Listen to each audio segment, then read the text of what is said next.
Joining me now, Ilyasah Shabazz, the community organizer and an adjunct professor at John Jay College of Criminal Justice. She is the daughter of the late Malcolm X and Betty Shabazz. Ilyasah, thank you for joining me. I wanted to get your perspective on this because your father was fighting what he believed to be systemic racism and violence by the police. And that was many, many, many years ago. And yet what we are seeing in the last 12 days is a response to criticism of the police with exactly the thing that people were criticizing them for, violence. That's right. It was in the 1950s that my father came along and he said, young people were demonstrating, marching, protesting for quality life, quality education, health care, all of the things entitled to human being, and they wanted them for their family. And my father came along and he said, we demand our human rights as your brother. We demand our human rights ordained by God. We've been miseducated, misinformed, and I think it's important to put all of these historical events into proper context, especially if we want to solve these problems. These are issues and concerns that he raised 50 years ago, and we see 50 years later, they're still here. And so we have to come together, sit at the table, and address these challenges head on. So you are a professor at the John Jay. We understand that. Yes, sorry to interrupt.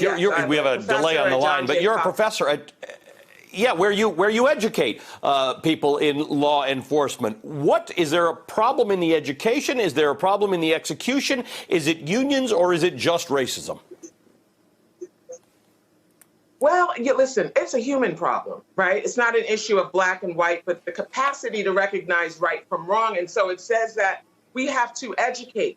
Our laws, policies, and practice have to be redone. We have to educate people who have been misinformed, who have been miseducated. Young people are discovering the truths. They are no longer going to sit back and watch these injustices continue.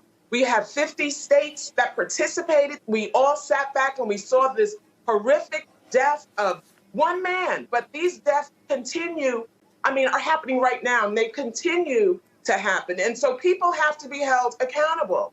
Young people are discovering the truths of these criminal systemic challenges that confront all human beings, not just in America, not just black and white. But, we have to have the capacity to recognize right from wrong and join in with our young people and change these laws, policies, and practices that were created once the people who are in power conquered the indigenous people here and created this horrible system that has to be done over. And that's what all of these protests are about. When we say Black Lives Matter, we acknowledge we have the capacity to recognize right from wrong. Yesterday, I spoke with the mother of Philando Castile, who was killed by a police officer just outside of Minneapolis, and she was saying that if they were not able to get justice in that case, she would understand why why the manifestation of some people's protest is violent. Your father had a complex relationship with the role of violence in protest. What are your thoughts on it? Well, listen, my father said, if you throw a bomb in my home, I am going to not sit down and watch the bomb and the fire take the home and my family. I'm going to get my family, take them to safety, and try and put the fire out.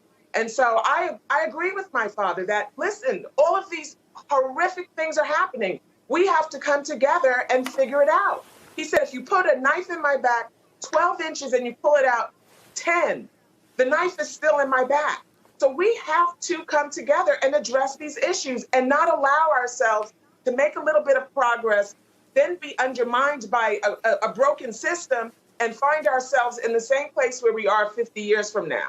And I'm telling you, young people are not going to just sit back and watch these things happen. They said they are not their ancestors. The seeds have harvested, they're here, and we want change. And it seems only right. Toni Morrison said something like, she spent her entire life dispelling the myth that Blacks were not scientifically inferior until finally at the end of her life, she realized that she was not able to focus on the joys of being human, the love, the passions, her purpose in life. And so, at some point, we have to just buckle down and accept the fact that this antiquated system is not going to work, and that these officers have to be retrained, re-educated, as well as our children. That our Black history, for example, Indigenous history, all the world's history should be incorporated in our educational curriculum throughout the year. And if we want to celebrate Blacks or Latinas or gays or whatever, that we can celebrate it. But first and foremost, that our educational curriculum has to be inclusive of historical fact.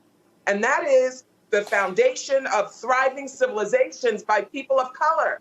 And, what is the harm of that? That they were astronomers, that they were architects, that they were priests and scholars.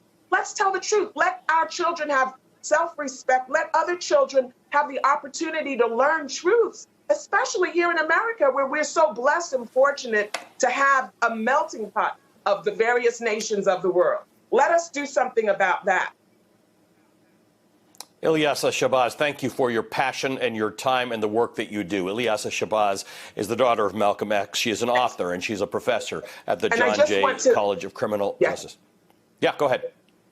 And I want to thank for your good work that you're doing. I watch you all the time, and I really appreciate that you were there in the streets and that you were recording, what was actually happening with the nonviolent protesters, and that there were other people coming on. So we really appreciate you so much. So thank you. And thank you for having me on your show. We will continue our commitment to do so. Thank you, Ilyasah Shabazz. Hey there, I'm Chris Hayes from MSNBC. Thanks for watching MSNBC on YouTube. If you want to keep up to date with the videos we're putting out, you can click subscribe just below me or click over on this list to see lots of other great videos.